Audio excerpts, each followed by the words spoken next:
this is not really the start I wanted to be up to, but we're going to embrace it. Also, if you don't have that vacuum cleaner in your life, what are you doing? You have failed as an adult. You seem comfortable after making somebody else do the hard work for you and cleaning your messes. How does that feel? That's what I thought. Today we're talking space optimization in a 35 square meter studio apartment, more specifically in Munich, Germany. AKA how I hide my necessary and unnecessary stuff from everybody's side so they don't think I'm a hoarder.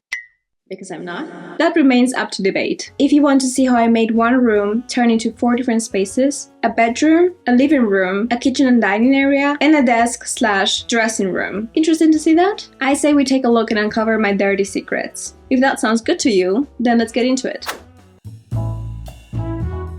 I'm no interior designer, but the trick for me that I found works best to make the space feel 4 different rooms has been closing up some or most of the areas. What do I mean by this? Using one piece of furniture, in my case for the living room for instance, I use my pink chair to kind of signalize that this is one space, separate from the rest. Also, using a carpet has helped as well. If it were me doing that today again, I would probably buy even a bigger carpet that would encompass the legs of the couch as well to make the space feel even more put together. But I was not this wise in the past. Shame on me. But even so, I find that it looks and feels like a separate living room, although I am aware my bed is right across and also the kitchen. The thing that bothered me the most was seeing the kitchen from the bed. That for me was the biggest deal breaker. Being able to see my kitchen while laying down on my bed, it made it feel like I was still there, that I was still in that space. So the solution I found for that was installing a standing shelf that acts as a room separator. Additionally, filling those shelves inside, very strategically so, in a way where I would not be able to see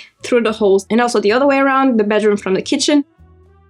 It's important that if you use a room separator, such as this one, you keep in mind where your light sources are. In my case, I have one huge wall of windows, and that is really my only natural light source. Also, it's not facing the south, it's facing the east, so I get light, but not during the whole day. And this is something you have to be really mindful of. Once you know this, then you know what kind of light you get, how strong it's gonna be. In my case, it's mostly in the early afternoon, so while in the bedroom I do have a lot of light, in the kitchen, which is at the very back, I don't really get that much.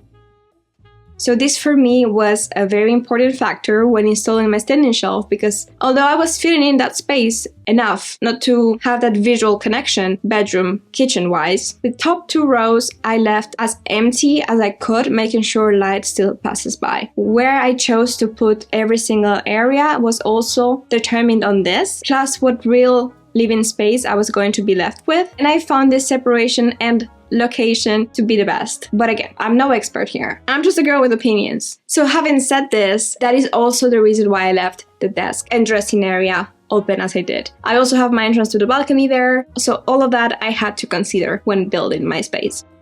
Please forgive the heavenly brightness on the following clip and prepare your sunglasses. Ready?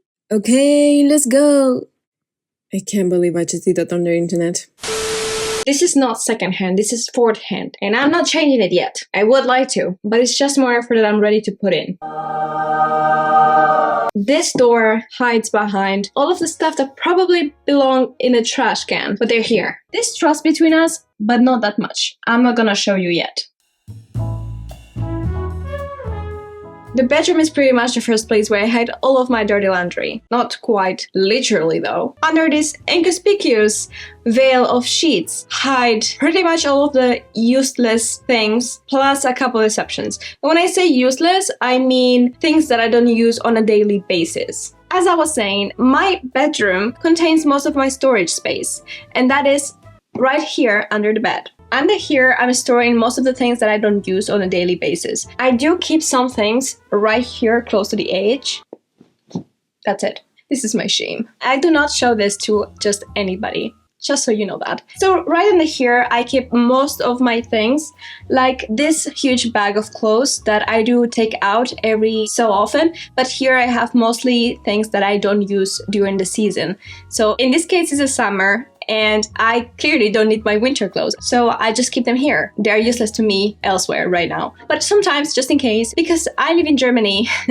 Alexa, what's the weather like today? In Munich, it's 24 degrees Celsius with cloudy skies.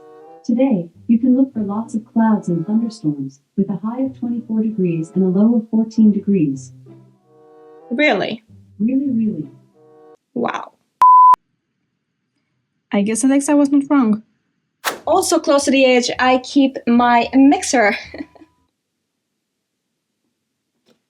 It's just as good a place as any. Stop judging me. Now, most of the things back there that I would like not to touch or have to ever take out ever again, I have to quite literally lift the whole bed in order to take those things out. So we're not gonna do that. Everything under here holds other things as well. What do I mean by this? I have two big suitcases that hold at the same time another suitcase or other bags or boxes. So we are optimizing every single square meter we're having, and that's what you should do if you also have limited space like I do. Almost every single piece of furniture must have a purpose. In a small or studio apartment, getting a bed that can hold things underneath is one of the game changers when it comes to space storage. There are many apartments that also have a cellar, but I don't have one, and I have to make the best out of every single little tile. I don't even have tiles. Why did I say that? Every single crevice counts. So getting a bed like this that can hold things underneath is crucial. They're very nice, luxurious, nice looking beds, but they don't hold any space underneath. You can also find beds that you can lift. I find that most of those can only hold thin things. If I imagine pulling all the things that I have under this bed in a bed like that, it's not manageable. You might be thinking as well, why are you such a hypocrite? You have a nightstand that doesn't hold anything. True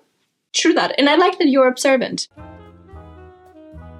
This little nightstand cannot hold anything inside. That much is true. But I find that there must be a balance. You don't want to overload a space. We're trying to optimize a space while keeping a nice and clean look, at least as much as we can. There will be areas where you cannot really help it. Where we can, we will. So the things that I would normally keep in a nightstand, now I keep in my standing shelf, hidden as well from side. I guess everything but the books. We are not hiding that, basically because I can't. The books have basically taken over this place. It's gonna come a time where I don't have any more space for myself. It's just gonna be the books in this apartment. My books are gonna have to start paying rent. I guess we're not gonna be able to ignore the vacuum cleaner in the corner, are we? That's fine. Moving on to the living room, a lot of people have asked me why I chose the kind of couch I chose. It's really a stylistic choice. It does not need to be like this in order to use the space the best. Probably it's not even using the space the best. I gave up on more living space just so I have this setup. Just to clarify, while appreciating this awkward frame together, what I meant is that had I chosen to get a bigger couch instead of the chair, I might have been left with some more living space all in all, since the bulk of the furniture would have been more concentrated at the wall instead of occupying also central space. When setting my living room up, I was looking for that closure of the space that I was talking about. I also find that it's important for me to have the possibility to have a distance when you have guests over, for instance, to make the space as comfortable for everybody as possible. Not everybody wants to sit next to you on the couch. Probably if it's your friend and they don't, maybe look for a new friend or check if you need a shower. But nonetheless, I wanted to look for those two factors, and that's the solution I came up with. Maybe your preference and your priority would be to have a bigger couch, but I also felt that that for me would make the space feel part of the rest of the apartment, and I did not want that. I wanted to create that little box, and I got that. Also, I wanted to look for possibilities for me to sit in different places. As shocker, the space is small and I don't have many choices, so I sometimes like to read from there or watch TV, which is also very convenient in the way everything is placed. Which brings me to the next topic, which is the choice of dresser and dresser height.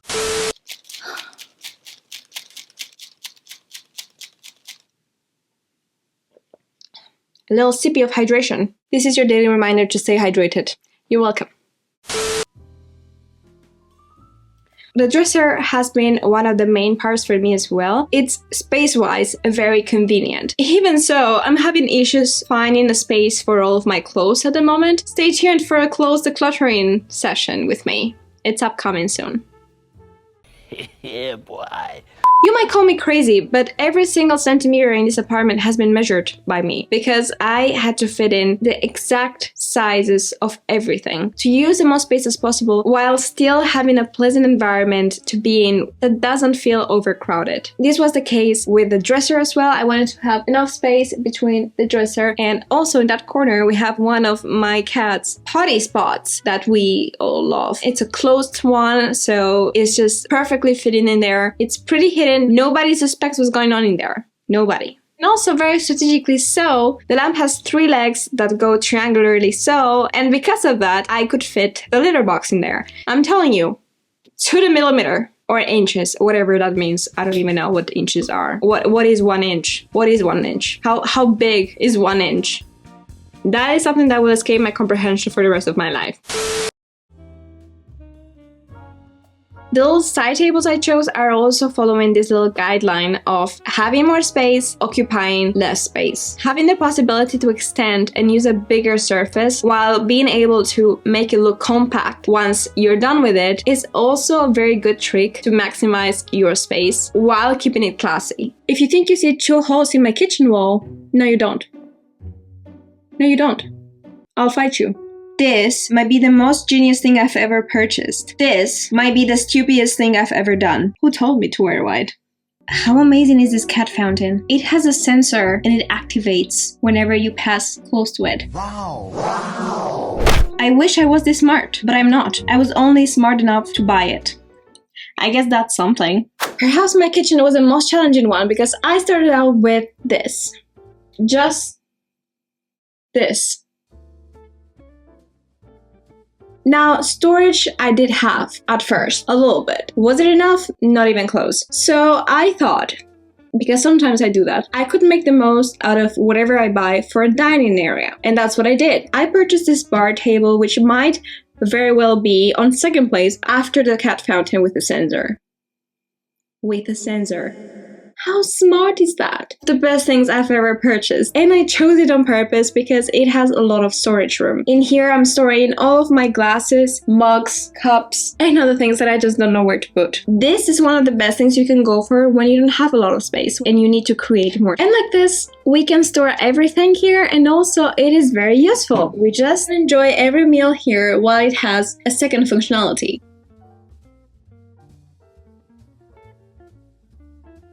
Next thing I thought up to create more storage room is this standing shelf as well. It has a lot of room, and to make the things as hidden and aesthetic as possible, I bought these 6 boxes that store more kitchen things and that look very nice because you don't see anything inside.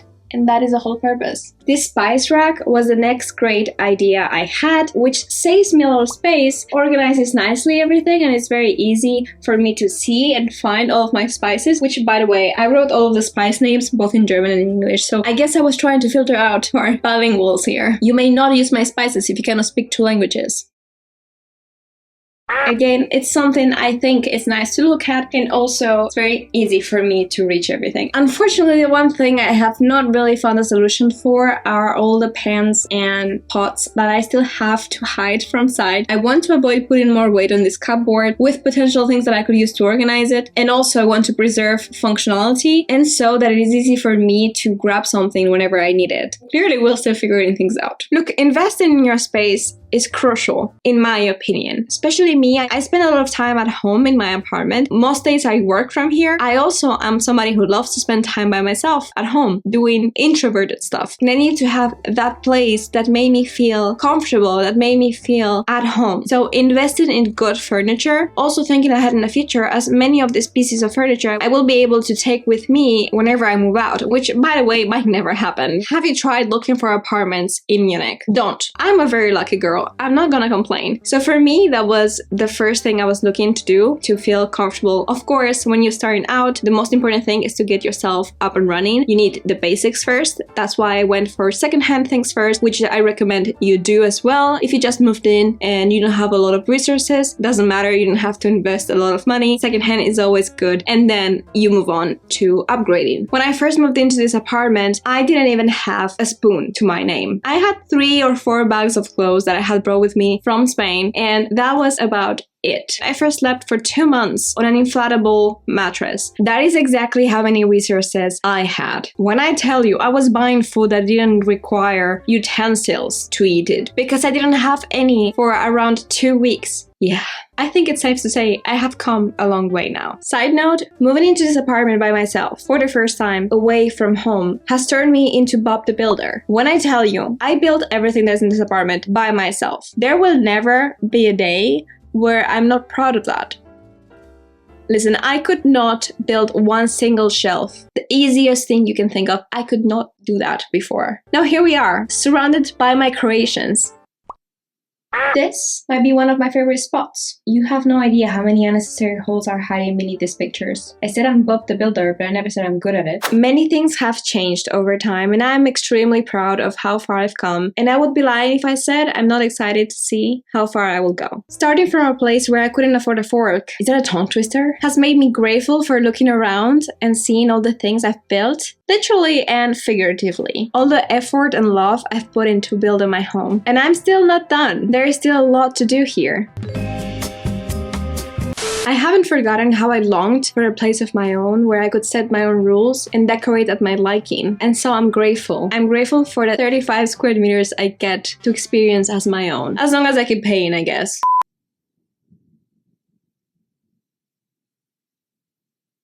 I'm looking forward to the changes, to the improvements. Change is always good. I promise, even if it doesn't feel like it at the moment. And as somebody said, somebody being a song that is very popular currently, where there's a will, there's a way. You're welcome to join me for the journey.